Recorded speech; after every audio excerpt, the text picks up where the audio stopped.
Man, today we're going to be candid.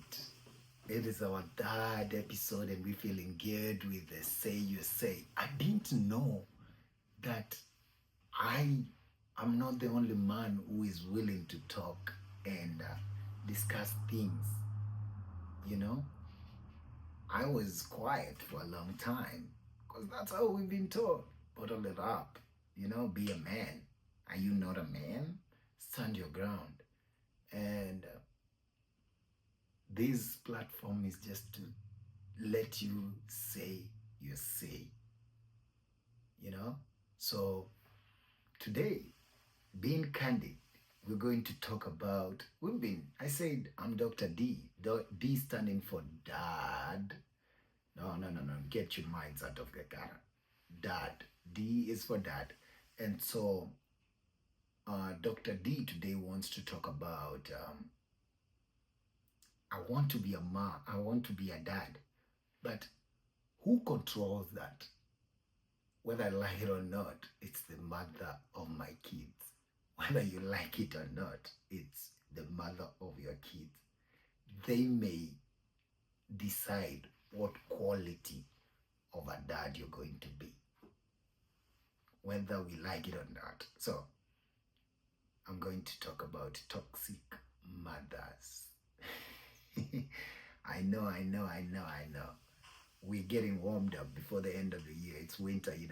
So we're going to talk about toxic mothers. Have you not seen so beautiful mothers who are single because they're not? Last time we talked about supportive. Maybe they're not supportive, or they think they're independent. Because in my researches and now being living with the same lady for like 10 years now. So I'm a decade older in marriage, and I say, wait a minute. There are ladies who believe being independent is more important than being strong. I'm raising a daughter, but I don't want her to be the independence that ladies talk about. Every human being should be independent. So I'm talking about being strong. That's what a human being does. I want you to be strong. But when you're independent, you think that you don't need anyone else. You've never heard of a man say they are independent, but are they not? They are. So let's not talk about ladies being independent. Let's be candid about it. The very beautiful people who have been left alone because they cannot respect someone, because you think, oh, being independent, you do not respect anyone. If you are able to respect your boss, why don't you just be easy and respect the person you live with? Your husband, your boyfriend, man. Ladies, let's not talk about, when I came to America, I was told, happy life depends on being a happy wife. So happy wife, happy life. No one talks about men, man. I even joked with doctors when we went to have a baby. They said, is baby and mom okay? Is baby and mom okay? That day I was like, man, the dad is also in the room. I'm okay. One doctor laughed and he said, I feel you, but it don't matter, man. I know it don't matter. So for the quality of you being a good dad will depend a lot on your partner, your baby mama, your wife, your girlfriend. It will depend a lot. Okay. These people, they're different. Some of them are just did not have a dad growing up. And who knows, you get to marry that one. Or some and did not have the attention of a man ever. And when your kids come along, they start competitions. They start comparisons. They interfere while you're trying to parent as a dad. forgetting what we said in our last episode, that parenthood cannot be delegated. So what they do is that every time dad steps his best foot forward to teach the kid how to ride a bicycle, for example, the mom shows up and says it's dangerous. How to swim, the mom shows up and said we should pay a professional to do this. I'm like, nah, man, I knew how to swim in a river, so I can teach my kid how to swim in a swimming pool because the water is stagnant. You know?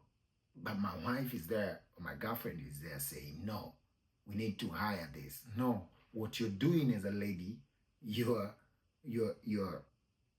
depriving this man the masculinity to make the decision. That's one. Two, if you're doing it in front of the kids, then as a man, I'll stop trying, because I do not want to be humiliated in front of my kids. You know, the other day we were in a store, and these toxic mothers are around everywhere. Me being me, I had like 4 or 5 kids. 2 are from my neighbors, and one said, this lady goes to school with our kids, and then we're in the store, and then she says, your kid is shy. She thought this was my kid, but this technically was this was my neighbor's kid, and I'm with them. So believe you me, I'm protecting the kids that I'm with. I am a mentor while I'm with them, and they will learn a lot from these conversations if I let it go. So the mother says, oh, this kid is shy. That already is judgmental. They have already concluded that this kid is shy, but you're only a parent in the school that the kid goes to. You're not a teacher. You have not spent quality time enough for you to judge this kid and say they're shy. I said, no, they're not shy. They take time to trust people, and that's what they're doing right now. They're taking time to trust you. Have you ever thought about that? The mom went quiet and walked away. Her kids looked at her and they were like, Mom, it's like you were wrong right there. And they went. The other kid turned to me, not saying thank you, but looked at me with satisfaction that I had validated her. As a parent, I was a representative of the parent because we've lived over 6 years around the same place, the same block, and the parents. So she knows me as Uncle Dr. D, you know. So she does not say thank you, but she don't need to. I could tell her in her face that someone stood up for her. So here, this toxic mother, I'm not having any issue with her, but I could tell that, because I do not even know her like that, but I could tell she's trouble. You're bringing your judgment out to the store. If you're doing that, how long have you done it to the partner that you have, to your baby daddy, to your husband, to your boyfriend? How long have you been doing it? We just met like 5 seconds. We bumped into each other, and because your kid goes to the same school with mine, and you already say something that may affect the confidence of this kid forever. You know, everyone, even human beings, even grown-ups, we don't just jump and entertain everyone. No, we take time to warm up to everyone. So we can't say that. So being toxic is a real thing. It comes from the comparisons that we talked about. Some of them just want to get to their man. Some of them do not accept that the relationship ended and they have the and they have kids involved. So look at this way. I'll give an example of my mom and a trip we took to driving to Texas, Dallas, from Kansas City. And I realized that someone can be a messy, the worst husband, but they may be the greatest dad to your kids.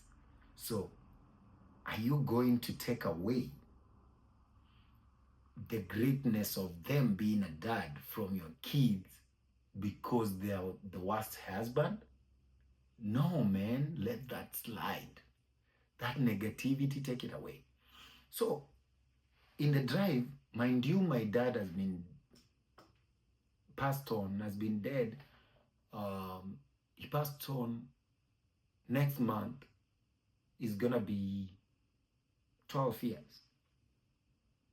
But after a decade, this is last year, me and my mom, my wife, and my kids were driving up to Texas to see our friends. And in the way, you see the normal fights, the toxicity I was talking about. In Africa, our mothers believe sitting in front of the car seat, the front car seat is, I've seen it here, but it's not that much. That it's more special. So there's always a fight of who's gonna sit in the front seat, whether it's my wife or your wife or your girlfriend or your mom. Who is gonna sit there? Is it your mom or your girl? So here, my mom, my wife does not even worry about it. So she sat behind, and and for obvious reason, my mom is a tall lady, and my wife is quite short. She's petite in height, not in weight, so short. And so she sits comfortably at the back. But then while we're driving, I realized that mom kept talking. Well, anytime dad's topic came about, she would talk to me as a kid from our perspective of her husband. And she would say something, a version of dad that I do not know, or I do not want to hear, because, or I do not understand, or I choose not to understand because that's on them. One, the kind of negativity or toxicity I'm bringing is, we argued with my mom, and I said, Mom, anytime you want to, and believe you me, I'm now close to 40, and my mom is still bringing topics about my dad who passed on over 10 years ago, over a decade ago, and want to incriminate or tarnish that name of someone who is not gonna be able to defend themselves. They're dead. So why are we talking about them while they're dead? If you wanted them to correct, you should have said that thing while they were alive. And so I brought that up. And my wife seated there, she's soft-spoken, so she says, and my mom is a great mom. Don't get me wrong. But it's the things that sometimes you may say that will stick with the kids forever. If I was younger, I realized I would not be able to say what I say to mom. I would not be able to stop her, you know?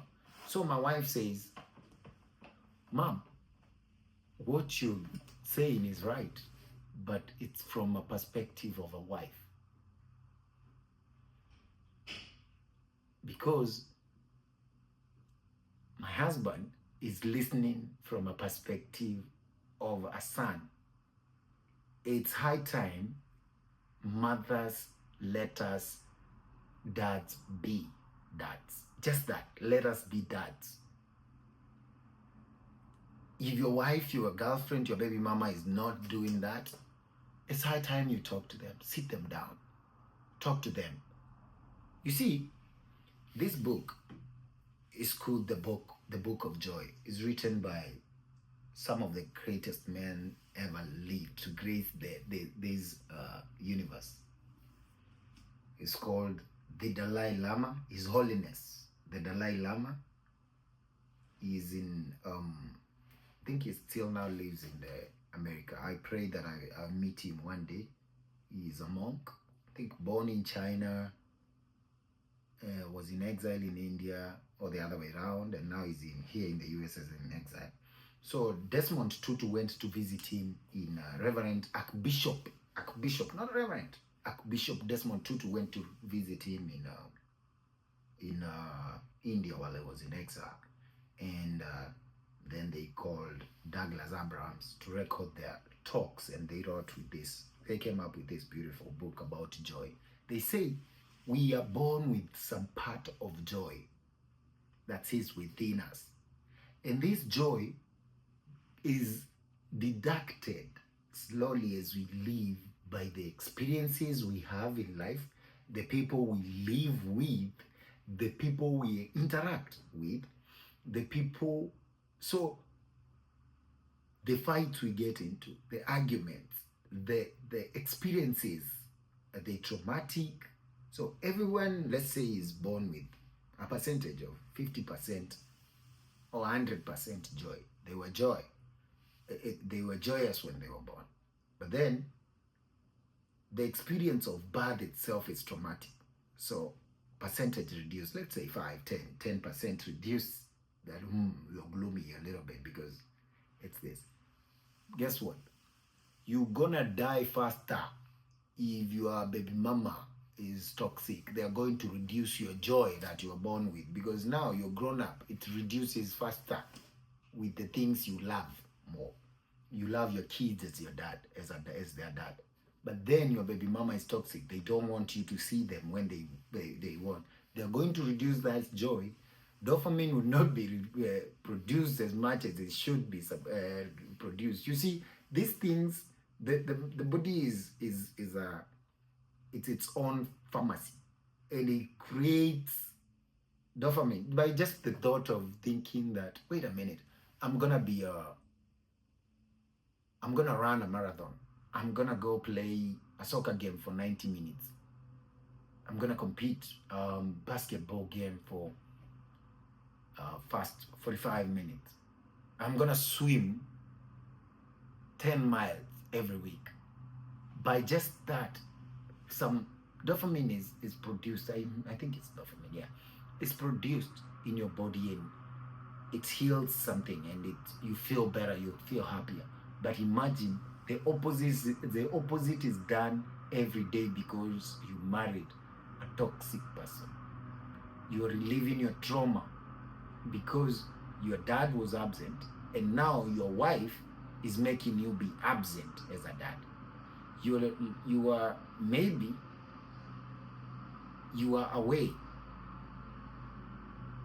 and now your dad, you want to be a very present dad, but guess what? Your wife is making it too difficult because they're jealous of your relationship with the kids. They're greedy, gluttonous of, gluttonous of when it comes to tranquility. But what if you meet the opposite, someone who is gluttonous in chaos with money?